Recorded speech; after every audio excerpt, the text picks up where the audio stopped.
underline. Omong dikit tapi nyelekit.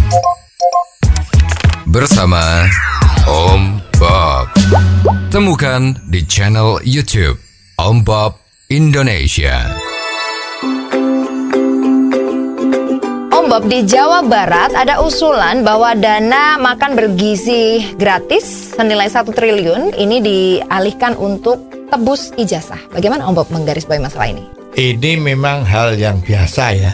Di Indonesia itu sudah terjadi kebiasaan yang kontroversial. Itu biasanya itu kalau sekolah itu kan harus bayar SPP kan, murid-muridnya ya. Lah sekarang kan banyak terjadi SPP yang harusnya dibayar tiap bulan itu sama murid-muridnya itu belum dibayar. Ya, sehingga itu menjadi menumpuk. Ya, SPP belum dibayar. Kalau dia sekolahnya 3 tahun, ya mungkin 3 tahun itu belum dibayar terus ya.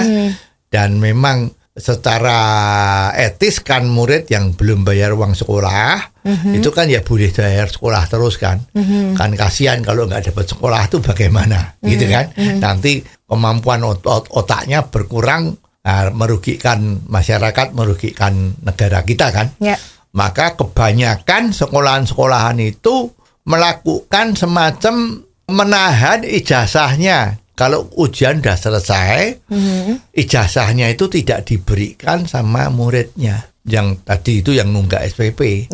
Ya, dengan istilahnya yang di dalam dunia perdagangan itu kan, itu jadikan jaminan. Kamu masih punya utang SPP, jadi jaminannya adalah ijazahnya. Ijazahnya tidak diberikan kalau SPP-nya belum dilunasi. Kan begitu ya. Yang terjadi sekarang itu seperti itu. Lah di Jawa Barat ini kan uang SPP yang belum dibayarkan itu yang masih ditunggak oleh murid-murid itu sepertinya ada cukup besar, yaitu 1 triliun. Jadi banyak sekali mahasiswa, kalau nggak salah itu ada 70.000 atau berapa ya. Itu yang ijazahnya tidak bisa diterimakan. Nah sekarang masyarakat kita kan masih ijazah minded kan. Ya, artinya beginilah.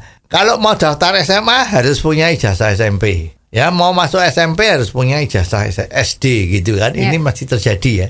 Tapi kalau mau di dalam dunia pekerjaan, orang kalau mencari kerjaan itu biasanya itu sudah mulai orang tidak mau tahu ijazahnya. Ya cuman tahu aja kamu pendidikannya apa, dan setelah itu ada satu tes yang dilakukan oleh perusahaannya itu. Jadi ijazah itu tidak wajib ya. Tapi kalau mau menjadi pegawai negeri, itu kan mestinya ijazahnya mana. Ya, jadi yang ribut selalu yang kepingin bekerja sebagai pegawai negeri atau BUMN ya, yang selalu minta ijazah itu. Tapi sekarang ini sudah terlalu banyak yang tidak membayar SPP, sehingga begitu jumlahnya nggak karuan, sampai triliunan kan, 1 triliun lebih. Nah sekarang sekolahan-sekolahan kan bingung ini, bagaimana itu supaya uang utang dari SPP itu bisa dilunasi, bisa diterima kembali. Nah maka ada yang usul, bagaimana kalau uang untuk makan siang gratis tadi itu, ya ada beberapa wilayah kan belum mulai. Tapi mungkin dananya sudah siap gitu ya. Lah bagaimana kalau dananya itu buat melunasi SPP? Enak kan? Sekolah-sekolah yang masih punya piutang banyak itu kan tiba-tiba kan dapat durian runtuh, dapat uang SPP itu. Ya, lah ini sekarang kan menjadi kontroversial juga. Ya, kalau kita boleh memikirkan solusi dari masalah ini adalah apakah sekolahan itu diperkenankan menahan ijazahnya itu gara-gara SPP masih punya utang. Itu boleh atau tidak ya. Nah sebetulnya kalau kita mau melihat masalah hakiki dari seorang belajar, itu kalau dia ujian lulus kan dia mestinya ada hak kan untuk mendapatkan sertifikat atau semacam ijazah yang menyatakan bahwa dia telah selesai pendidikannya ini. Itu kan hak asasinya dia. Nah sekarang kok ditahan ijazahnya kalau belum bayar utang. Ini kan ya bagaimana, agak tidak adil ya.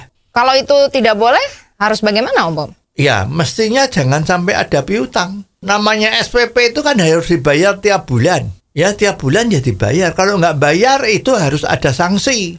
Nah inilah yang harus dilakukan. Jadi kalau ujian terus lulus ada ijazah, maka ijazah itu nggak boleh ditahan. Karena itu haknya. Kalau dia nggak ikut ujian, lah itu nggak ada ijazah. Kalau dia tidak lulus, nggak ada ijazah.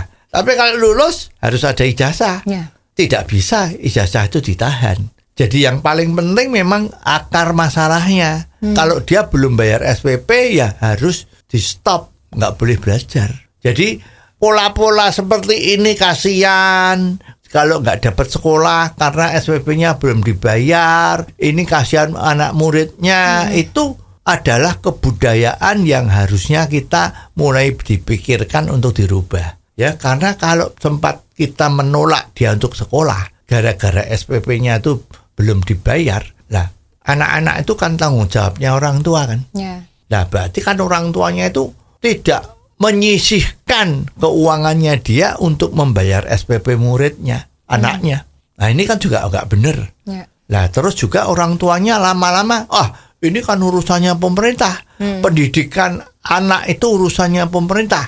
Saya sebagai orang tuanya ya tidak perlu lagi membayar SPP. Misalnya seperti itu. Nah, ini kan jadi nggak karuan semua. Ya, jadi konsep growing pain yaitu kalau orang mau maju, orang mau menjadi baik, itu mesti di dalam perkembangannya menuju ke sana itu mesti ada yang sakit. Nah, ini juga begitu. Ya. Kalau you nggak bisa bayar SPP, maka you nggak boleh sekolah. Kalau nggak boleh sekolah, kan you repot. Ya. Nah, untuk sekolah you harus punya SPP. Ya, cari SPP-nya gimana? Ya, orang tuanya harus kerja dengan baik supaya ada uang untuk membayar SPP. Lah, ini namanya growing pain. Harus ada sesuatu penderitaan. Istilah yang populer di manajemen itu kan tidak ada makan siang yang gratis. Ya ini. Kalau you mau sekolah harus bayar SPP ya, you harus bayar SPP. Jangan terus diutang terus.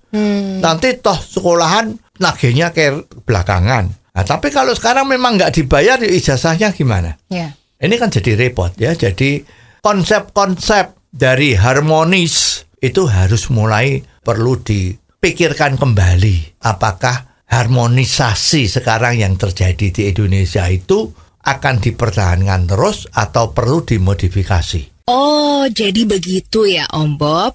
Jelas deh sekarang. Terima kasih Om Bob untuk waktunya. Sampai ketemu lagi di waktu yang akan datang. Saran dan masukan WhatsApp ke 0878 5590 7788. Underline.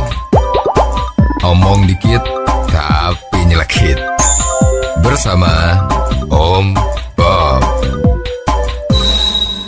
Jika Anda suka dengan channel ini, jangan lupa subscribe, like, dan komen.